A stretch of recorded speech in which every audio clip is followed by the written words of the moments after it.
Jean-Marc Four. L'actualité à l'étranger, autrement. Musique ou politique, économie ou cinéma, sport ou multimédia. Il est 8h20 au Koweït. Partout. À quelle heure l'autobus passera? Ailleurs. Le Tchad, c'est le pays le plus chaud du monde en ce moment. Et pourtant, elle tourne. Du lundi au vendredi à 18h15 sur France Inter. Cette semaine, dans Le Pont des Artistes, Isabelle Dordain reçoit Claire Diterzi, The Do et Sid Matters. Rendez-vous pour l'enregistrement de l'émission demain à 18h dans le grand hall de la Maison de Radio France. Entrée libre et gratuite dans la limite des places disponibles. France Inter. France Inter, la différence. 3h05 sous les étoiles exactement, 2 auteurs pour 3 livres, Anne Sidran et Fabrice Bénichou, invités dans un instant de Monsieur Levaillant. Est-ce même Montaigne, Vincent Lovre ou décider parti pour diviner vaillant soldat, c'est d'avoir ensemble vous négo en liberté pour tout côté. Est-ce même Montaigne, Vincent Lovre ou décider de fier l'homme pour vivre vaillant soldat, prendre vent assis demain pour porter liberté d'autre côté. Yo a beau dire, a beau fait pour qu'il le passé, pour débouler convaillant l'histoire française, disparaître derrière l'enmer en silence. À 20 ans où t'es vaillant en dissidence, c'est on l'histoire en caquin qu'on chapelet pour moi pas jamais oublié. Saluer.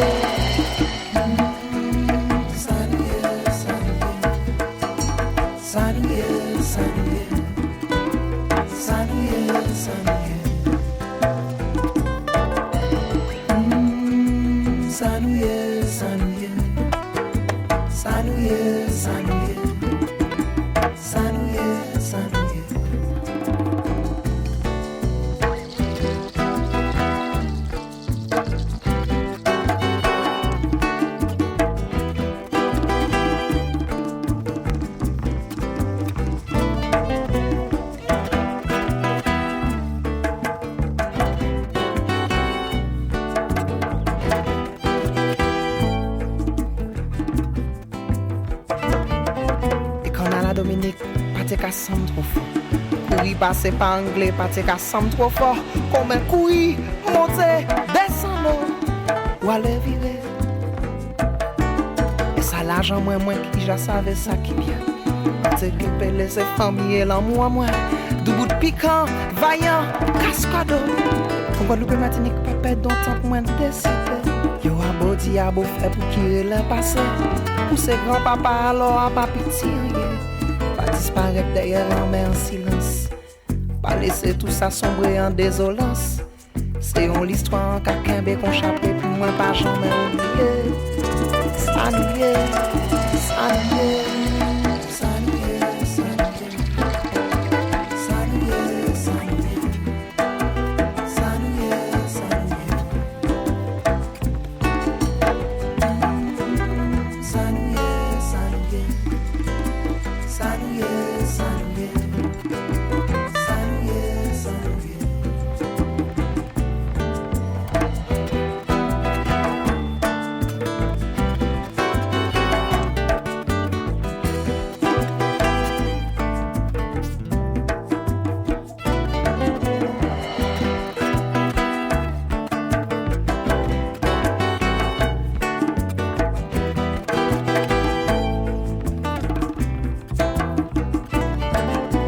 Body a beau fait pour qu'il le passé.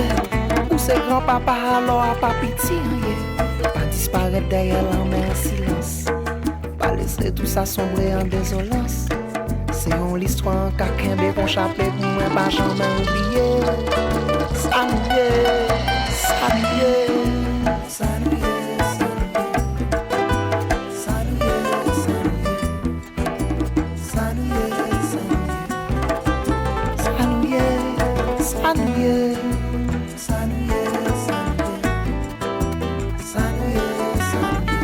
Vaillant, ça nous y est, ça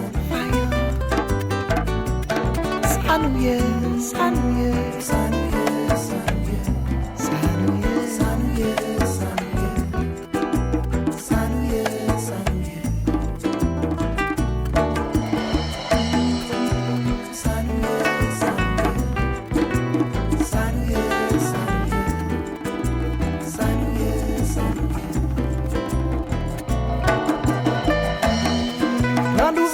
accidama, oh. Quand nous vent accidama, oh.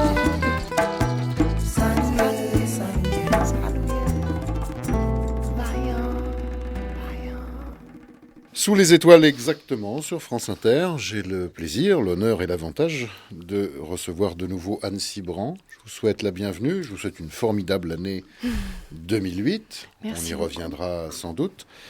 Je vous présente Fabrice Bénichou. Fabrice, ravi de vous rencontrer. Vous connaissiez tous deux? Non, on vient de se rencontrer. Et tout de suite, vous vous êtes trouvé des petites sympathies, des points de convergence, notamment l'Amérique du Sud ou l'Amérique Les centrale. voyages, l'Amérique du Sud, oui. Ouais. Oui, et puis aussi la boxe. Mon père était boxeur et me parlait, enfin, pas professionnel, mais il me parlait beaucoup de boxe. J'ai beaucoup d'admiration pour les boxeurs. Et puis, voilà, donc c'est... Vous n'avez pas pratiqué? Non. Bon, la boxe, on y revient toujours avec vous, Fabrice. Par la force des choses. Oui. Vous-même, vous y êtes revenu après une période d'absence? Oui, parce que je ne pensais pas avoir fermé le livre encore de ma carrière sportive. Et je me disais qu'il fallait que je finisse en apothéose, comme il se faut. Il y en a tellement qui se disent ça. Et il y en a tellement qui se disent ça. Voilà, j'ai fini comme les tellement qu'on dit. Et puis, et puis voilà. Mais bon, je suis passé à côté, dommage. Vous y reviendrez pas, là? Non, je suis trop vieille. Trop vieille. En revanche, vous ouvrez un nouveau volet dans votre existence avec la publication de cet ouvrage. C'est un livre qui a commencé à être écrit en 2005 par là, par des notes que je prenais. Sur un vieux cahier. Sur un vieux cahier pendant... Dans une chambre d'hôtel miteuse. Miteux, au Panama. Bon, c'est pas vrai. Si, tout Non, à fait. c'est inventé. Comment ça peut Vous être inventé? avez tellement souvent inventé votre vie. Mais je la réinvente à chaque fois, en fin de compte. La réalité approche l'invention tellement c'est gros et c'est grand. Mais c'est formidable d'avoir vécu tous ces moments-là. Bon, c'est un livre formidable. Je l'ai lu. Merci. C'est paru chez Plon. Ça s'appelle Putain de vie. Alors c'est vrai qu'en lisant, on essaye de dire non quand même. C'est gros, hein. Puis comme vous jurez sans arrêt sur la tête d'Alain Barrière que c'est vrai. Que sur sa tête. Vous avez l'air très sympa. C'est gentil, merci Serge. Et pourtant, il y en a plein qui vous aiment pas. Ah oui, plein. Bon, ils m'aimaient pas au temps de la boxe. Parce que je provoquais beaucoup, je la ramenais beaucoup. Et c'est tout sauf français. De ne pas être humble et puis réservé. Je me la jouais un peu à l'américaine, la provocation. Et j'ai gardé un peu cette étiquette derrière moi, jusqu'au moment où on a vu que dans la boxe, il y avait un passage à vide et que ça manquait, les boxeurs qui allaient vraiment au charbon, tel moi, ou Thiozo, ou certains autres, qu'on a commencé à me respecter. On vous reconnaît dans la rue? Oui, beaucoup, j'ai vraiment une tête reconnaissable. Même quand on veut se cacher, des fois, malheureusement, on est reconnu, on n'a pas envie d'être reconnu, et on l'est pourtant. Alors, je me nourris de ça encore, je me dis, bon, j'ai l'espoir de pouvoir avoir un tremplin vers d'autres aventures à nouveau. Bon. Maintenant que vous êtes assagi, entre guillemets, que vous avez passé 60 ans... 65. Bon, je ne le dis pas par hasard, vous vous êtes retrouvé très jeune à la retraite. Vous écrivez là-dessus? D'une certaine manière, comme tous les sportifs, on a tendance à être à la retraite assez tôt. Et on se sent vieux. Et on se sent vieux car on a un vécu tellement intense, en émotion tellement fort pendant ce laps de temps qu'on vit notre sport, qu'effectivement, on se sent plus vieux que quelqu'un de notre âge normal. Mais bon. Surtout que vous aviez, outre la boxe, vécu un millier de choses... que certains ne vivraient pas en 3-4 vies. Tout à fait. Grâce, entre autres, à la vie très dissolue et saltimbanque de mon père. Et de votre mère. Et de ma mère, bien entendu. Puisqu'elle l'accompagne partout. C'est son ombre, elle ne peut pas le quitter. Elle est incroyable, ces petites bouts de bonne femme, là, elle m'épatera toujours. Et à force de voyager à leur côté, m'imprégner de leur forme de vie, de leur côté artistique fou, ça m'a donné le moyen de pouvoir joindre les deux en fin de compte, le côté sportif et le côté artiste dans la tête. Ils l'ont lu, ce livre, vos parents? Je pense qu'ils l'ont lu, ils l'ont reçu par des amis qui leur ont apporté au Panama. Bon, si vous dites je pense.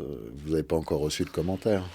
J'ai pas reçu le commentaire, mais rien que l'attitude de mon père quand je l'ai au téléphone me fait comprendre qu'il a dû le lire. Ils ont appris forcément des choses. Tout à fait. Que vous aviez besoin de leur dire pour être plus en paix. Mais par pudeur, ils m'en parlent pas. Mais vous le dites dans votre bouquin, hein, il y a des silences éloquents. Absolument. Vous nous cachez rien ? Oh, peut-être 2-3 petites choses, bien entendu. Mais c'est pas une question. Oui, je dis, vous nous cachez rien. Vous allez même assez loin. On a l'impression que vous pourtant, livrez... je cache quand même quelque chose. C'est pour le deuxième tome. Ce sera peut-être pour mes 80 ans, oui.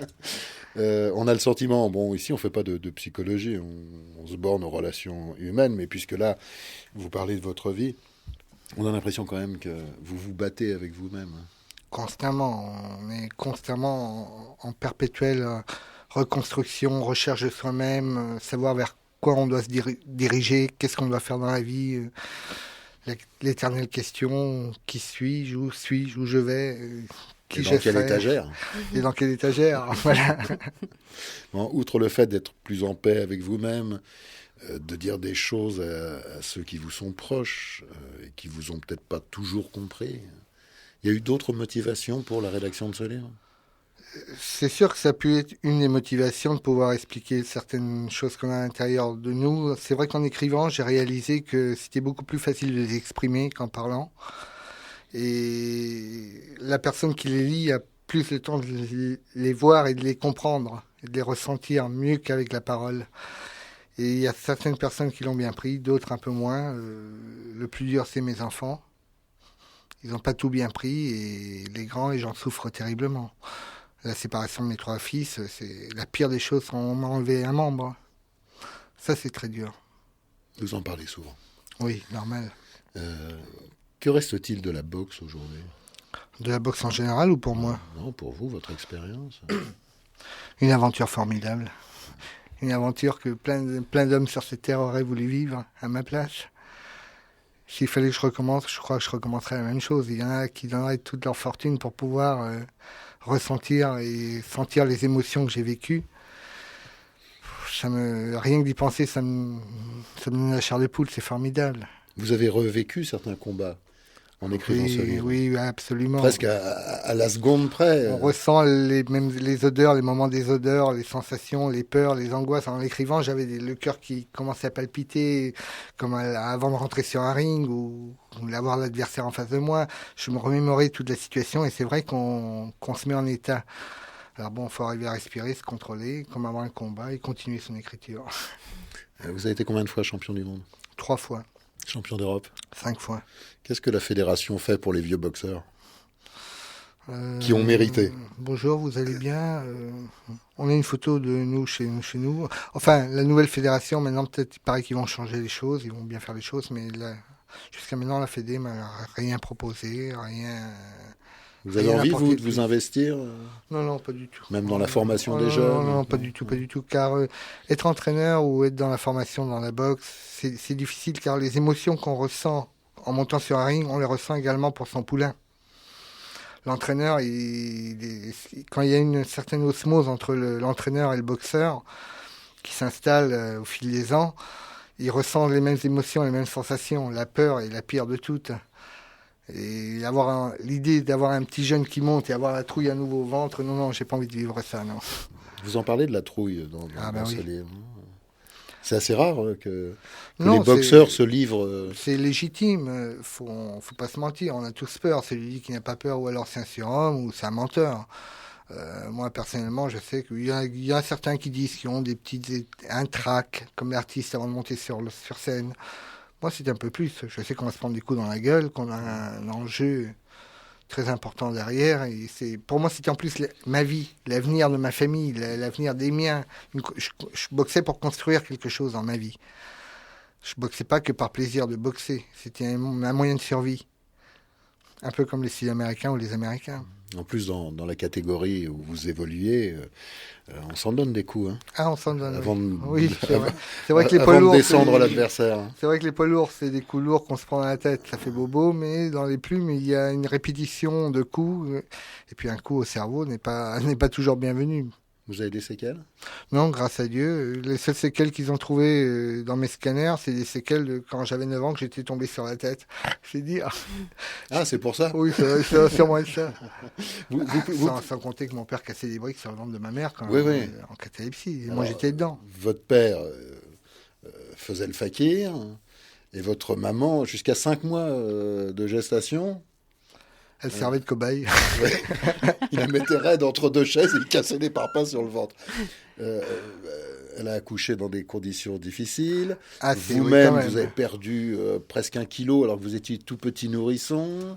Non, je devrais pas avoir survécu à ma naissance. Pas de bol. Alors vous dites physiquement, bon, tout va bien, peut-être du côté... Oui, peut-être au niveau de la tête. Là-haut, ça a dû secouer un peu quand même. Vous plaisantez avec ça? Vous avez des complexes? Non. De ne pas avoir suivi d'études, de ne pas avoir... Non, parce que je me suis cultivé grâce à mes voyages, grâce à ma curiosité, à mon envie d'apprendre, de prendre des bouquins, de lire, de m'instruire. Justement, le fait de ne pas avoir accès au savoir vous donne envie d'en savoir plus. L'esprit de contradiction des gamins, sûrement. Et puis bon, j'avais un papa qui a fait de moi quelqu'un de très curieux, une maman qui me donnait ce côté artiste que j'avais en plus. Ça m'a permis de faire plein de choses. C'est clair qu'aujourd'hui, pour chercher un travail comme tout le monde, c'est compliqué quand on n'a pas de diplôme. On est assez atypique dans le système et on est un peu mis à l'écart de ce côté-là. On fait toujours sourire les gens, mais je sais que j'ai les moyens d'aller très loin, encore, dans d'autres domaines. En tout cas, vous ne manquez pas de générosité et de force. Et je dois dire que ce bouquin est enthousiasmant pour ça. C'est qu'il y a des hauts, il y a des bas. Être champion du monde de boxe, quand on consacre sa vie, avec tout ce que l'entraînement suppose, des jours et des jours et des jours et des jours, quand on est sérieux. Quand on est sérieux. Vous connaissez déjà un peu. Il y a des hauts, il y a aussi des bas. Et vous ne vous en plaignez pas. Pourquoi je vais m'en plaindre? Vous gémissez pas sur votre propre C'est ce qui m'a permis de me construire d'une certaine manière, de comprendre, de me détruire aussi d'une certaine manière aussi. Mais ça m'a permis de vivre dans ce monde d'une manière différente. Je préfère ça que sans aucun racisme quelconque vis-à-vis du système technocrate ou fonctionnaire qu'il peut y avoir en France, mais je préfère ça qu'avoir vécu derrière un bureau à gratter un papier toute ma vie. Comme on disait nos grands-mères, chacun voit midi à sa porte. Voilà.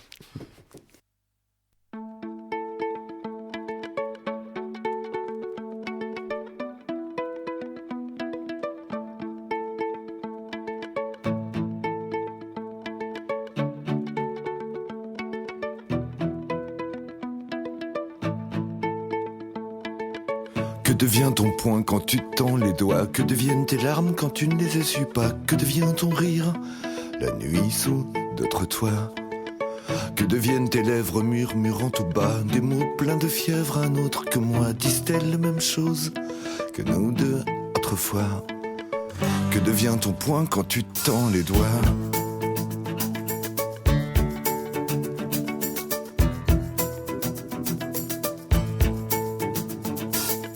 Que devient mon souvenir quand tu n'y penses pas? Va-t-il bientôt mourir comme nous deux autrefois, quand il y avait tout à salir, même toi et moi? Que devient ton cœur quand il pense à moi? Bat-il toujours si vite ou s'est-il mis au pas? Moi je crois qu'il évite de palpiter pour moi. Que devient ton poing quand tu tends les doigts?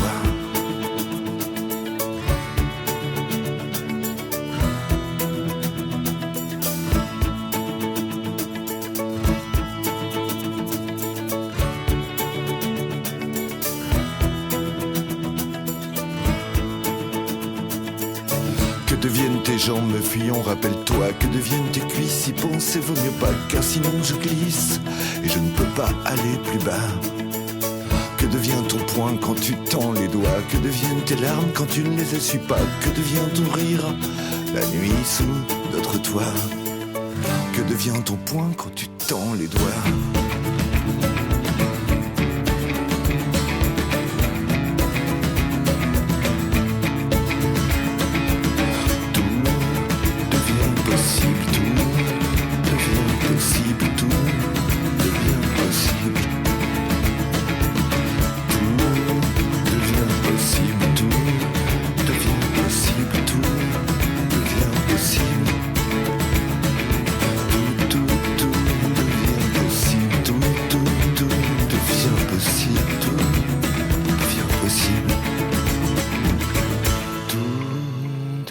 possible.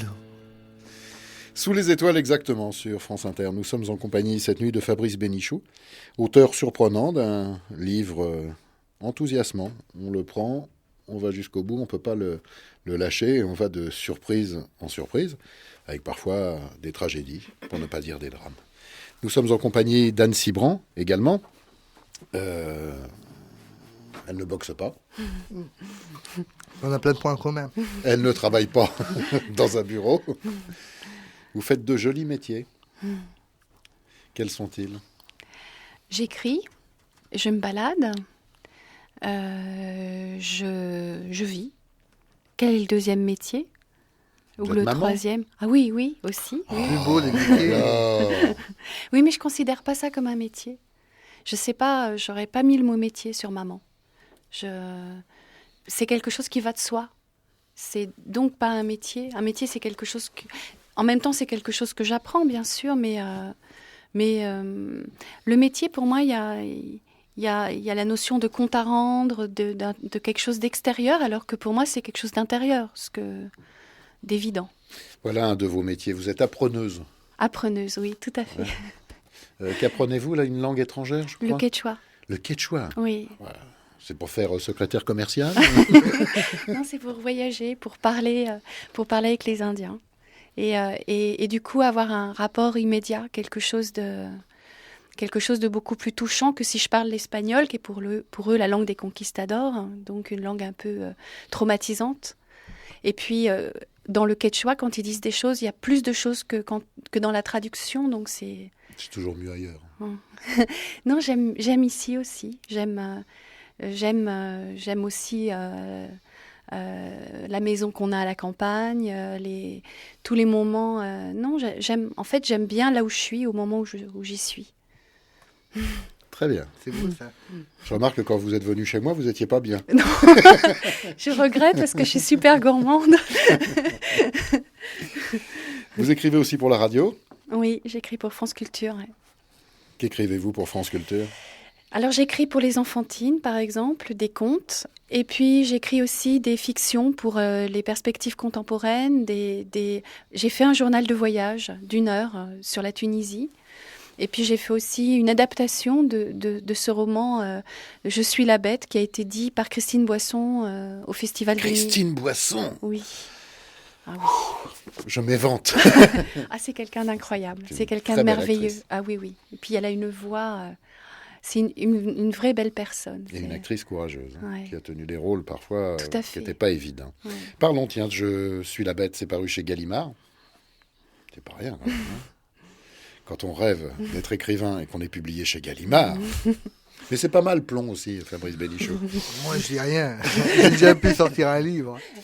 Je suis pas écrivain. C'est l'histoire d'un enfant très très jeune qu'on met dans un placard. Tout à fait, ouais. C'est une petite fille ? Oui, c'est un enfant sauvage. Qui, pour survivre, tête les chats, oui. Mange les chatons. Oui. Oui. Ça, c'est un autre de vos métiers. C'est une autre de Vous mes êtes perverse. Une autre de mes activités. C'est pour ça que j'ai pas pu manger chez vous, parce que c'était pas du chaton. Avec les os mous. Voilà. Je vous ai bien lu. Quel est le but de cette histoire ? Eh ben, c'est d'élargir les frontières. Dans un placard, oui. On commence dans le placard et après on va dans la forêt. C'est d'élargir les frontières du ressenti. C'est de ressentir plus loin et de mettre l'homme justement en dehors d'un cadre, en dehors de... essayer de déplacer les frontières entre l'homme et la bête le plus loin possible. Et puis l'autre envie que j'avais aussi par rapport à cette période, c'était aussi la jubilation de la forêt. Je suis une amoureuse de la forêt, et des promenades de nuit dans la forêt. Donc c'était la raconter à la première personne, ventre contre terre, à fond, en le faisant à fond, donc en étant à moitié bête. Et l'autre chose aussi, c'était renverser les perspectives. C'est-à-dire qu'on est toujours à regarder les bêtes du point de vue de l'homme, et là j'avais envie que les bêtes regardent l'homme. Et je trouvais que c'était important aujourd'hui, qu'il y ait ce renversement des perspectives. Voilà, et puis aussi, c'est raconter quelque chose qui n'a jamais été raconté. Un enfant sauvage qui parle à la première personne, qui raconte ses chasses. Tout est juste, Je ne l'ai pas fait, mais c'est très juste d'un point de vue d'éthologie. J'ai mis du temps à écrire ce livre parce que je voulais être juste par rapport à la démarche du blaireau, par rapport à la façon dont les bêtes se battent et ce que sont les coulées. J'ai dédié ce livre à Knut Victor, qui est un très grand spécialiste des animaux, des sons, de la forêt, et qui m'a appris beaucoup de choses, qui est un grand, grand monsieur, un écouteur d'insectes aussi. Voilà ce que je voulais faire. C'est d'une très grande sensualité. Il m'arrive de le dire sur cette antenne à propos d'autres ouvrages, d'autres créations. Là, c'est un peu différent. C'est vraiment les 5 sens, sans l'aspect érotique que sous-entend sensualité. J'ai l'impression que vous souhaitez que rien ne vous échappe.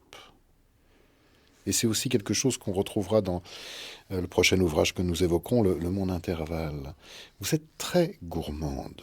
C'est pour ça que je regrette d'avoir été malade. Oui, c'est vrai, mais c'est aussi que en fait, j'ai l'impression que j'attrape les choses mieux par mes sens. Et pour raconter une aventure comme celle-là, j'ai besoin vraiment d'y aller avec le corps. Et surtout, c'est la grande découverte pour moi quand j'ai commencé à explorer ce milieu-là, la forêt. Moi, je pensais que la vue était le sens le plus important pour une bête. Pas du tout. C'est l'audition et c'est l'odorat. Et d'un seul coup, ça renverse les perspectives aussi. Parce que beaucoup d'animaux, par exemple, qui chassent de nuit, ils vont pratiquement à l'aveugle. Et ça aussi, c'est une expérience intéressante que d'écrire, essayer d'écrire cette expérience, c'est-à-dire comme l'a fait Fabrice, de le vivre, de frissonner, d'être à l'amble de... Mais Fabrice parle aussi de l'odorat dans les salles de boxe. Même en règle générale, dans les villes ou partout où on va, avec les yeux bandés, je peux reconnaître une ville à son odeur. Ouais. Et dans les salles de boxe, vous dites que ça participe à l'instinct du guerrier. Tout à fait. Il y a, je sais pas, une fragrance bien particulière qui vous donne cette rage de vous battre. C'est très particulier. Il y a une odeur de la peur. Ah oui, oui, bien sûr, on la sent. Il y a une odeur pour la peur. On met tous nos sens en éveil. Alors on est un peu on marche à l'instinct comme un animal quelque part, sauf qu'on cherche à rajouter le cerveau, ce qui est assez difficile pour un boxeur. Oh, c'est un cliché ça maintenant. J'ai connu des types formidables. Max Cohen. Ils ont su quand arrêter, à quel moment arrêter. Ils ont été très intelligents. Il faut savoir s'arrêter. Oui, pour la boxe. Oui, pour la boxe surtout. Oui. Des choses qu'on peut continuer. Ah non, c'est clair. Anne Cibrand, Je suis la bête, c'est paru chez Gallimard. Et puis il y a cet ouvrage intitulé Le Monde Intervalle. Je ne l'ai pas lu, je l'ai dévoré. Avec le sentiment que vous m'écriviez des lettres. Qu'on correspondait et qu'au lieu de se demander ça va toi, comment ça va, vous me confiez vos impressions. On peut dire ça d'une certaine façon. C'est vrai que je parle à l'ami inconnu, cet ami inconnu du poème de Jules Supervielle, c'est-à-dire celui que je connais sans l'avoir rencontré, celui qui me connaît aussi, des choses partagées comme ça dans le tacite. Autrement, c'est en fait un journal d'écrivain que je tiens depuis une quinzaine d'années. Et en fait, c'est un peu mon fil. J'ai longtemps hésité avant de publier ce livre parce que c'était un peu comme un jardin secret. C'est ce qui me permet de tenir le roman. C'est un peu comme un cahier de vigilance, d'attention. Mon petit carnet de bord de l'attention au vivant, des rencontres. Et j'ai l'impression justement que dans l'intervalle, que dans ces moments d'entre-deux, des rencontres fulgurantes, des choses qui auraient pu ne pas se passer, se trame l'essentiel. Et qu'en fait, il y a quelque chose de commun avec l'écriture du roman. C'est-à-dire que quand j'écris un livre, je suis en train de lever le nez. Je ne suis pas du tout sur mon cahier, je suis le nez en l'air à guetter l'intervalle. Parce que le vivant, les choses importantes, les choses essentielles n'arrivent que par impromptu, comme ça. Jamais tout ce que j'ai prévu ne marche pas réellement comme ça. C'est toujours dans l'imprévu que les choses sont intéressantes. Comme dessiner apprend à voir, c'est-à-dire que lorsque on est à la campagne, au bord de la mer, on prend son carton à dessin et puis on dessine, ça apprend à voir. Écrire de la sorte apprend à ressentir, à retenir les événements. Tout à fait, ouais, c'est vrai. C'est très vrai ce que vous dites. C'est exactement pour ça aussi que j'ai besoin de tenir ce fil-là. C'est-à-dire pour garder cette vigilance, oserais-je dire, cet amour de ce qui vit, de ce qui m'entoure. Ça m'émerveille tout le temps, je ne suis pas, même dans l'horreur, parce qu'il y a aussi des rencontres terribles. La rencontre de l'homme du pont... Avec la moufette. Il y a la moufette, mais il y a aussi l'homme du pont de la place Clichy. Un monsieur que vous voyez se faire renverser et que vous allez recueillir et que vous allez tenir sur vos jambes. Voilà, en le berçant d'ailleurs. Ouais. Donc il y a les deux, mais c'est vrai que j'ai l'impression que c'est quelque chose que l'écriture s'apprend aussi en regardant d'une certaine façon. Alors ce n'est pas une histoire, ce sont des histoires. Mmh. Plein de petites histoires, oui. Et puis aussi des impressions. Mmh. On y revient dans quelques instants. C'est paru chez Panama.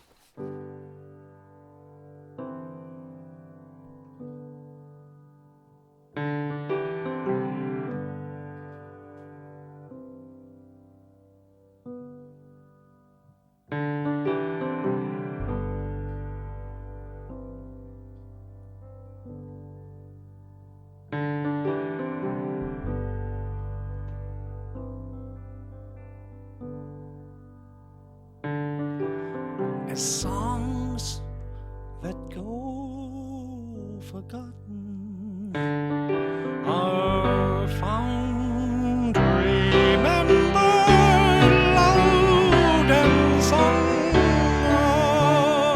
again.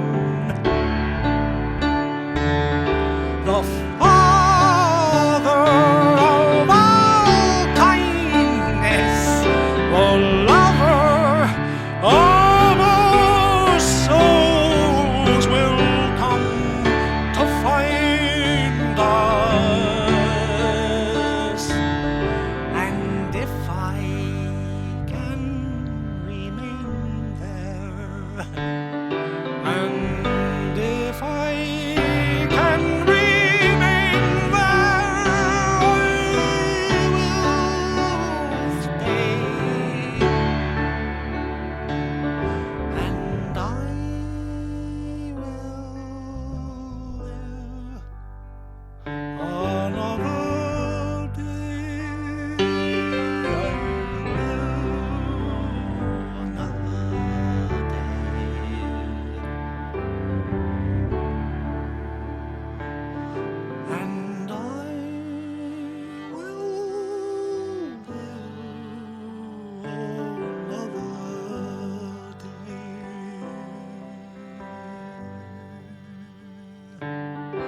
smallness, there's no shame in a gift that's bigger than the box it came in.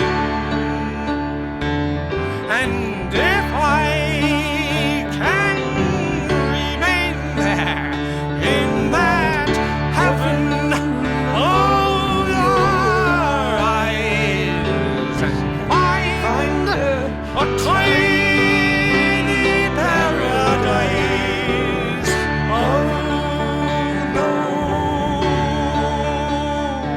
goodbyes.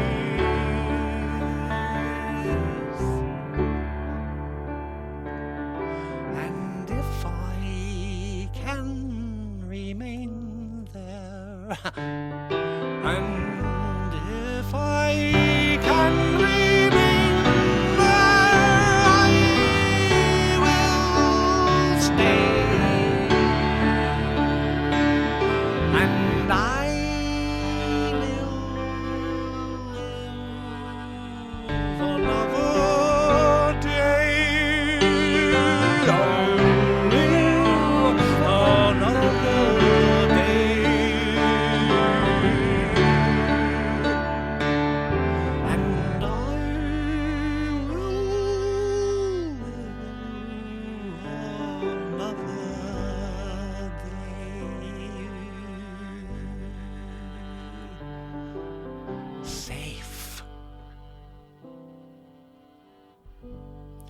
safe inside,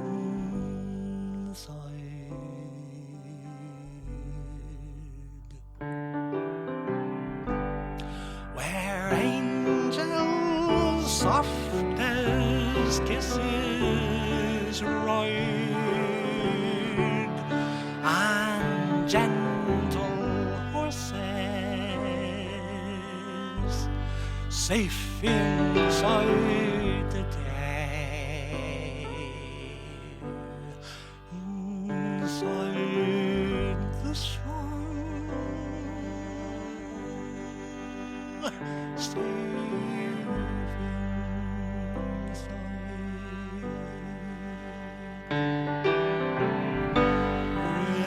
with laughing maidens smiling bright, and gentle horses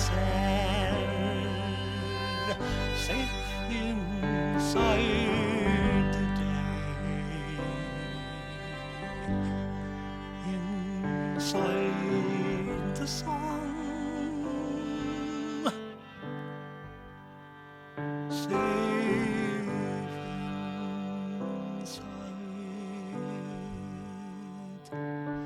And if I can remain there, and if I can remain there, I will stay, and I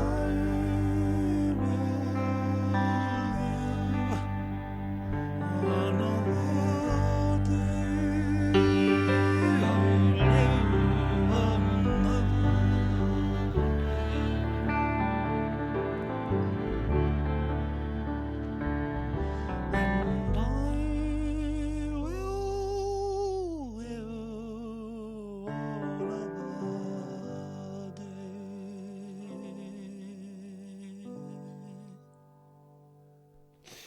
Sous les étoiles exactement sur France Inter. Nous sommes en compagnie cette nuit de Fabrice Bénichou et d'Anne Cibrand. Anne Cibrand plus particulièrement pour Le Monde Intervalle. C'est paru chez Panama.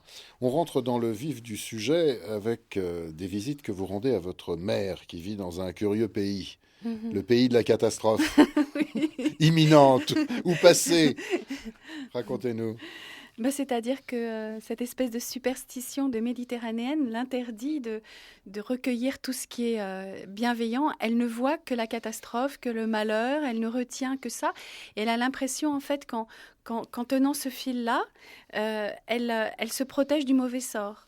Et en fait, en vous disant ça, je réalise que moi, je fais exactement l'inverse, par esprit de contradiction. C'est-à-dire Alors, vous avez le droit à la chronique nécrologique, voilà. Le voisin qui est fou, v'là machin, mais son fils, oh là là. Tous les gens, toutes les catastrophes qui sont arrivées pendant mon absence, et c'est quelque chose au bout d'un moment, effectivement, d'épuisant et de lourd, parce que le monde finit par vouloir ressembler à ce qu'elle me décrit. Ouais. Vous voyez, vous pouvez être fantaisiste aussi.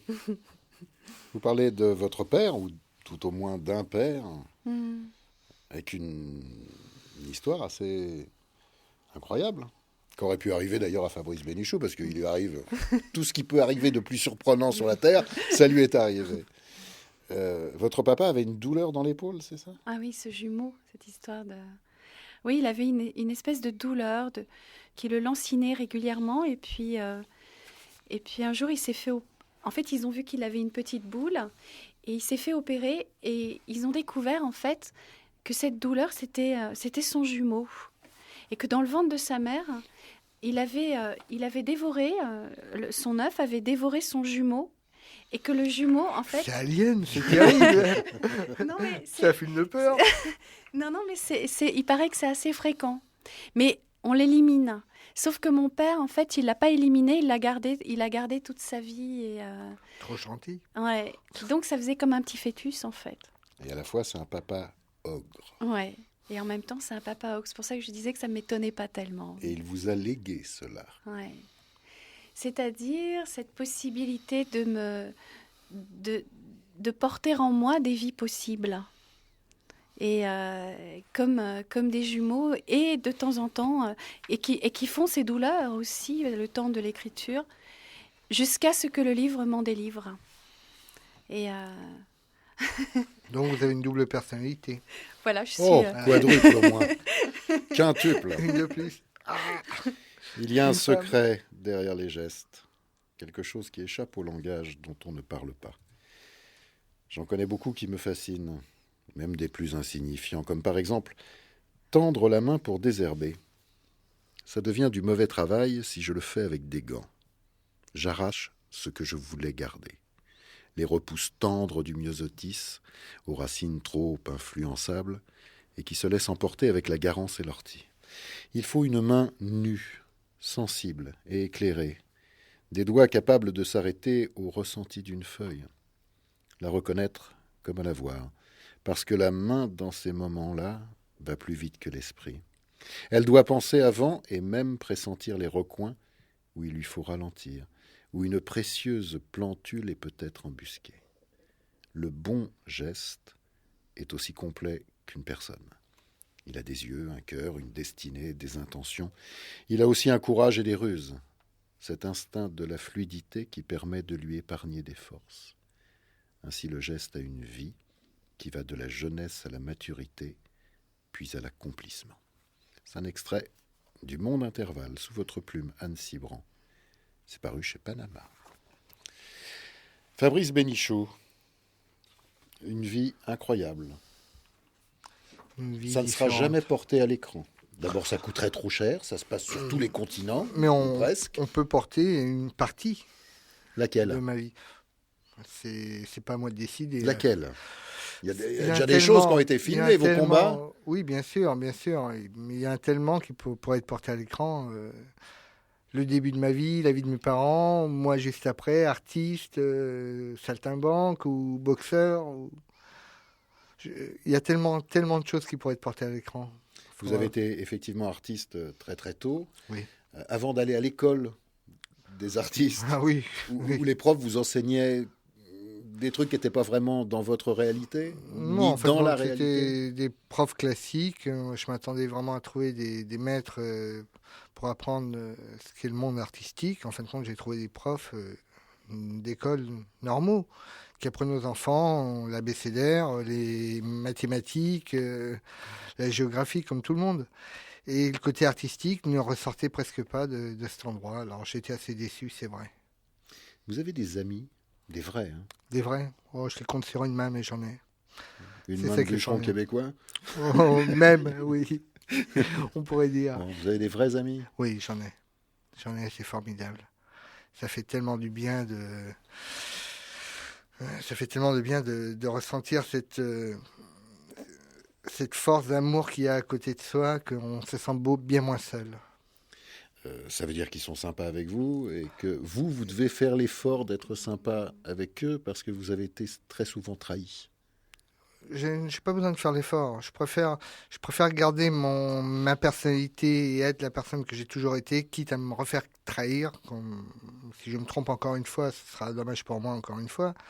Mais je préfère rester moi-même et pas chercher à me cacher derrière un pseudo, une pseudo-apparence qui n'est pas la mienne. Non, j'ai besoin d'être intègre avec les gens que j'aime. À propos de cinéma, vous avez tourné déjà? Oh, j'ai tourné plein de petits films, j'ai eu plein de petits rôles, c'est vrai.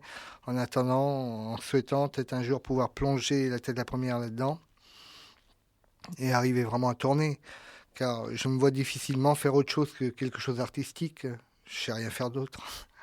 C'est-à-dire que quand on a été champion du monde, vous avez les ceintures encore? Oui, enfin j'ai une ceinture, une grande ceinture, une ceinture de champion d'Europe, une ceinture de champion du monde, elle est très belle. Dans le musée Fabrice Bénichou? Non, même pas dans... Je l'ai mis dans le grenier, quelque part, dans ma valise. Je la sors jamais. Je suis pas fétichiste du tout et je mets pas mes... C'est pas ce que je voulais dire, c'est que c'est un symbole d'un truc très très fort. Très fort. Champion du monde. C'est énorme, mais... On peut pas vivre dans l'ombre après. Je l'ai dans le cœur. Hein, on peut pas vivre... Si on peut s'y faire. On a du mal, mais on s'y fait peu à peu. Du moment qu'il y a des gens autour de vous qui vous aiment vraiment, qu'il y a une sincérité autour de vous, on arrive à faire abstraction de tout ce qui est superficiel en fin de compte, de ce monde superficiel de la gloire. Non, j'arrive à vivre d'une manière même plus posée. Je préfère être à la campagne, dans un coin reclus, avec ma famille, plutôt qu'être devant les projecteurs. Bah, je vous le souhaite. Je vous souhaite en tout cas d'être heureux. Le bouquin est vraiment formidable. Je Merci. redis dans la capacité que vous avez de mettre les choses à plat, de vous moquer de vous-même sans gémir. Ça, c'est vraiment... Il a fallu beaucoup de courage sûrement pour l'écrire. Et puis, vous avez dû verser quelques larmes. Autant que de l'encre. Je crois, oui. Il y a des anecdotes incroyables, quand même. Ouais, des drôle, trucs très, très drôles. Oui. Comment avez-vous ressenti on parlait des problèmes avec la fédération tout à l'heure, mais le public était contre vous. On vous a détesté parfois dans des combats en France. C'est Fabrice qui était hué. Et oui, j'étais sale gamin. Le côté positif de ça, c'est que je remplissais une salle. Car il y en avait 60% qui venaient me voir perdre, mais il y en avait 40% qui venaient me voir gagner. Alors ça remplissait. Les gens venaient me voir. Je laissais pas indifférent. C'était le but du jeu, quoi. Grande gueule. Ah oui, à l'époque très provocateur, même pourtant très timide et très, très réservé dans la vie. Cette période-là est finie, la frime finie. Oui, finie. Là, je vous reçois, vous êtes en costume 3 pièces. N'exagérons pas. On dirait un garçon d'honneur. La Harley finie. Ah non, malheureusement, j'ai plus ma Harley. Je la regrette tellement. Je la regrette. C'est mon Jolly Jumper. 10 ans sans permis.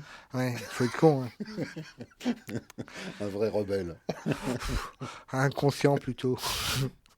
Qu'est-ce qu'on peut vous souhaiter pour 2008, Fabrice ? Plein d'amour, peace and love. Bah vous l'avez, si j'ai bien lu le bouquin. Oui, mais il faut que ça continue. C'est le plus dur à garder. L'argent se perd, se regagne. L'amour, quand il se perd, pour le regagner, bonjour.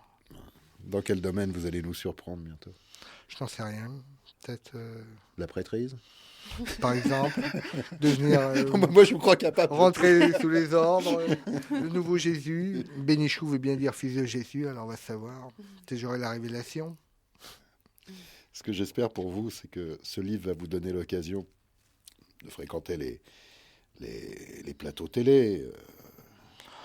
Vous connaissez ? Oui, je connais, mais puis justement, je ne suis plus assez spectaculaire, provocateur pour passer tête à la télé aujourd'hui. C'est vrai que la télé réclame ça. Mais plus encore, j'espère que vous allez faire des signatures.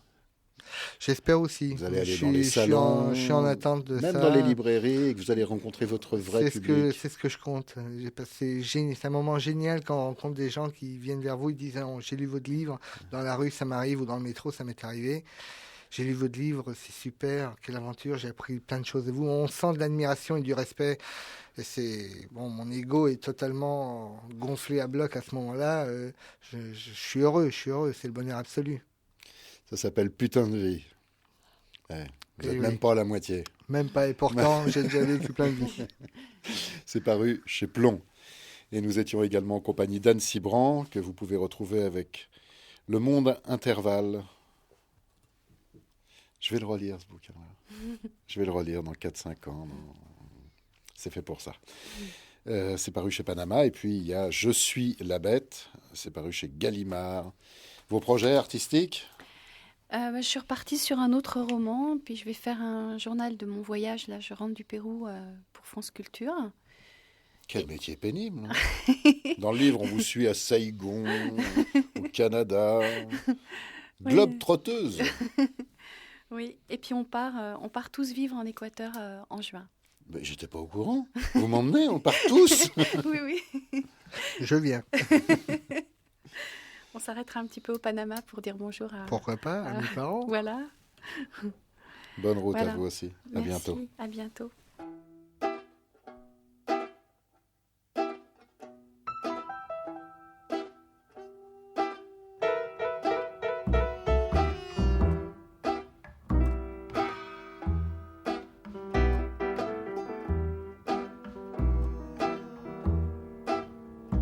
We're an oyster cracker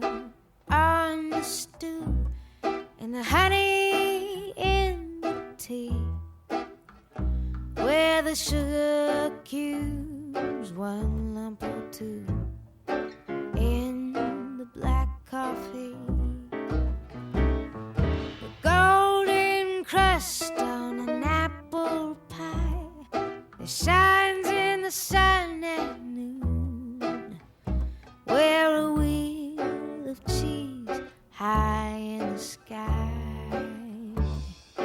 But we're gonna be sinking soon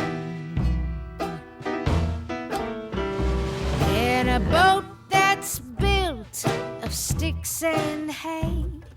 We drifted from the shore with a captain who's too proud to say that he dropped the oar.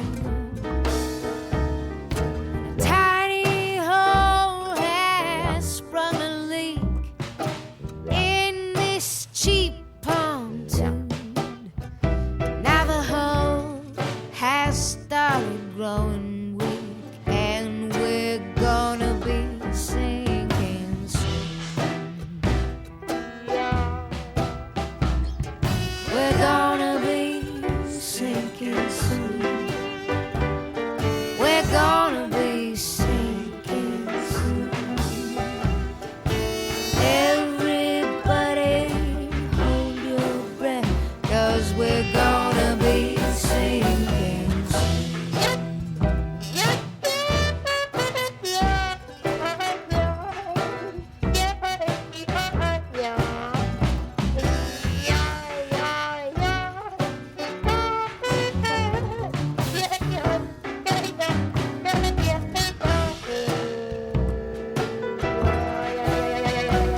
We're gonna be sinking soon. We're gonna be sinking soon. Everybody hold your breath, and down we go.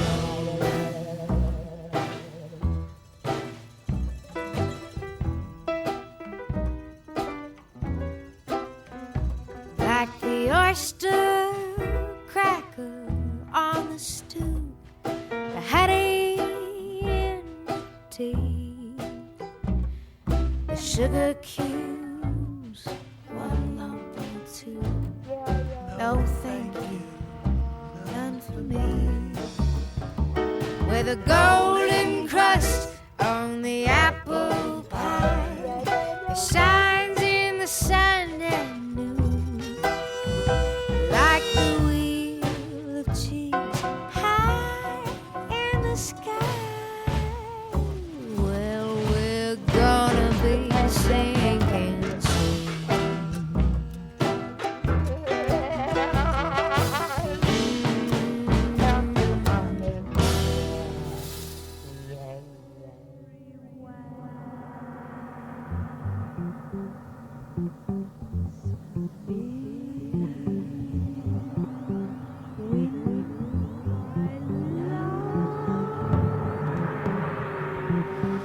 Anne Cibran est notre camarade, boxeur, grand champion, que vous pouvez retrouver avec ce livre Putain de vie, Fabrice Bénichou. Demain, à leur place, je recevrai le président de l'Académie Charles Cros, ce qui n'est pas rien, Alain Fantapié, qui viendra proclamer les résultats. Nous aurons le Grand Prix de l'Académie Charles Cros, une jeune femme que nous connaissons et que nous aimons bien, Amélie Lécrayon. Elle sera auprès d'Abdal Malik, qui est coup de cœur des lycéens de l'Académie Charles Cros. Première partie de programme. Olivier Garnier nous présentera Danko Jones. Nous recevrons Arnaud Fritsch du Social Club et le groupe Birdie Nam Nam pour l'album DVD The Party. Il est 4h sur France Inter.